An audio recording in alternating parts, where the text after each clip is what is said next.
again, and thank you for joining me.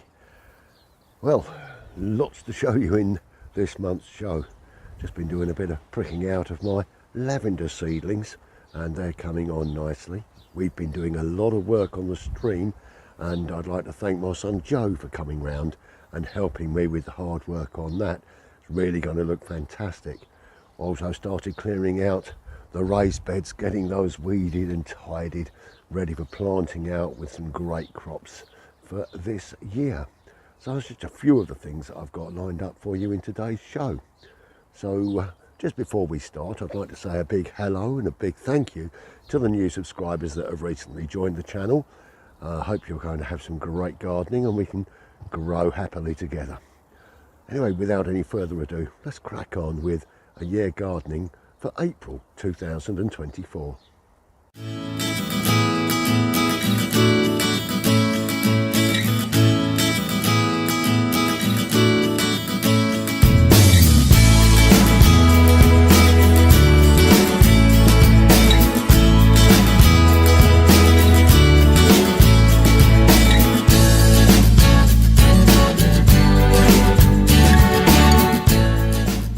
Well, here we are in the area that was the stream and is now starting to be filled in rather nicely. The area that I'm in now is going to be seeded with grass, and it's going to give me a nice wide access through this area of the garden down to the greenhouse polytunnel and the beds down there. And this side's going to be planted with pollinating seeds, and then the lavender stream is going to run up to the top of the garden. So we're really cracking on well with this. I'm leaving this for a few days just to settle and bed down. It's going to take just a little while.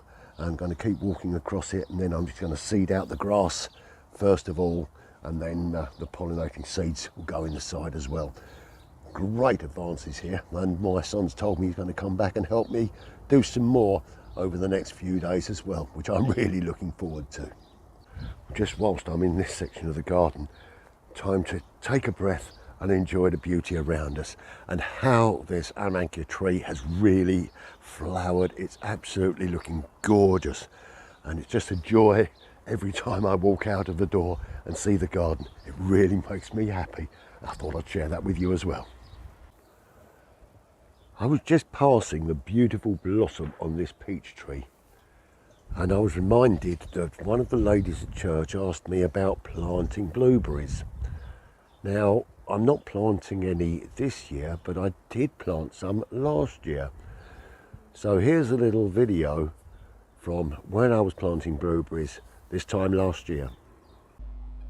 Well, forgive my Latin, but it's time to give a little bit of planting time. Vicorium corymbosum, I think it is, but very often known as blueberry. Now, I'm going to plant a couple of little plants here. These have been soaking in this water for about 20 hours now. They're bare root plants, and there's not a lot on there, but we're going to hope they're going to live. Now, I did explain they're easy to grow, but they're hard to grow. You've got to grow them in the right soil. Now, what I've got here is a mixture of some leaf mulch from the rhododendrons and the Christmas ferns, and some ericaceous compost as well. And all I'm going to do is I'm going to basically fill the bottom of this pot with a little bit of soil.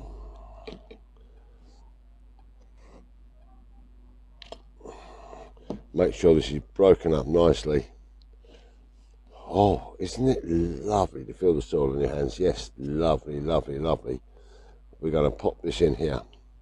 Make a little spot in the middle for the plants to go. And that is going to sit inside here. Then I'm going to fill around the plant.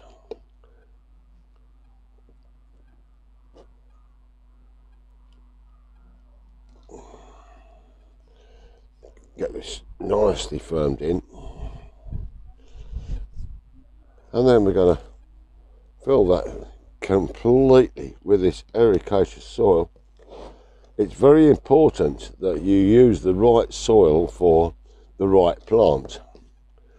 And blueberries are an acid loving plant. So if you don't grow your own leaf mulch, then just use some ericaceous compost. That is absolutely fine to do.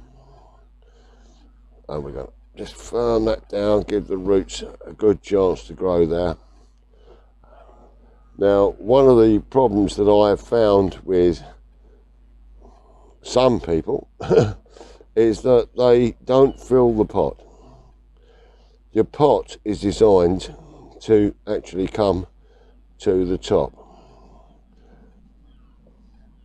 So fill it to the top, and then once you've actually got that in there, grab yourself some water and then water the plant in. It's not an issue. We'll water that down, let that live, and then we're going to grab second pot, do exactly the same thing with the second plant. They're going to stand at the top of the steps there. Well, Joe's been back working on the stream in the garden, and what a lovely job he's made of it. So all tidied up, all put away and ready to move on.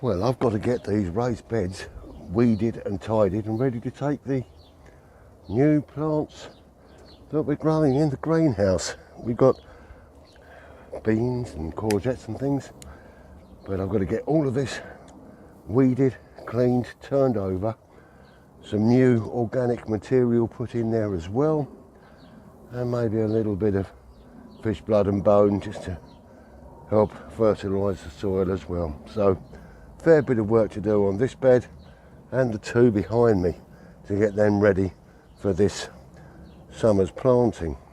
So fair bit to do here. Let's just go and have a little look in the greenhouse. Well, quite a lot going on at the moment. The first lot of courgettes here are growing quite well. We've got some more seeds I've got to bring down and plant, which are a round courgette. They'll be fun to grow. The tomatoes just coming through here, and this is the first of the climbing beans. And here we've got some cucumbers coming through as well. This here are my lavender seedlings, and they look as though they're coming on rather nicely, and they're all in individual plugs, and hopefully once they get to around about 5 or 6 inches we can plant those out as well.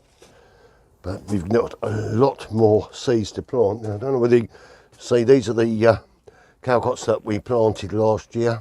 They're like a Spanish spring onion. They're absolutely gorgeous in salads or in stir fries and bits and pieces like that. Really lovely. And there's one more thing I just want to show you down here whilst I'm in here. These are my cauliflowers, and I've got to get a bit of feed on them. There's just the start coming in the middle here. A little bit of flower coming in there, which is nice. So hopefully we're going to have some nice cauliflowers coming on these. I'm going to watch the snails keep coming through here and having some of the leaves, but I don't mind losing a few leaves to those. But these are coming on well, and going to give us some nice food to get chilled down and into the freezer, which is a very useful thing. Right, well, let's pop back up to the top. Well, I thought for the end of today's show we'd come inside and sit in my lounge and just sum up, because it is blowing a gale outside and the sound of the wind across the microphone is just a little bit much. However, just to sum up today's show, we've had a look in the greenhouse. The work my son has been doing in the garden, up the stream, absolutely fantastic. And that's now going to be ready in a couple of days' time for me to start putting seeds down and getting things ready there. The whole garden is really, really coming together so well. If the dry weather stays for another 3 or 4 days, we can actually go into the front garden and start sorting that out, because that is still so wet. As soon as you set foot on there, your foot is sinking into the ground and it's just too wet to do anything still. However, I'm sure the rain is going to stop very, very soon. And that's all we need to happen.